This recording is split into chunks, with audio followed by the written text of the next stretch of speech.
Hi, ఇవాళ మనం why 3-phase system is more powerful than the single phase system అనే దాని గురించి మాట్లాడుకుందాం. ఓకే, సింగిల్ ఫేజ్కి వచ్చేసరికి మనకు అక్కడ ఓన్లీ వన్ ఫేజ్ ఉంటుంది. There is no chance of phase difference, ఎందుకంటే ఓన్లీ ఒక్క ఫేజ్ మాత్రమే కాబట్టి. అదే 3-phaseకి వచ్చేసరికి మనకు 3 phases ఉంటాయి with the phase difference of 120 degrees.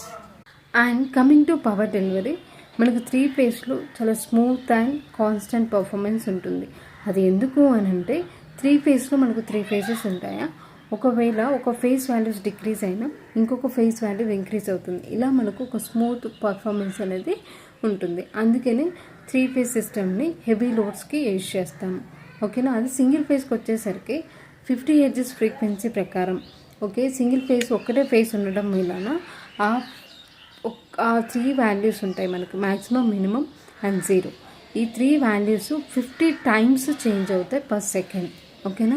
So దీని ప్రకారం చెప్తే పవర్ డెలివరీ అయ్యేటప్పుడు there is a pulsating, there is a variation in a single phase system. Okay. And 3-phaseకి వచ్చేసరికి there is a smooth handling performance.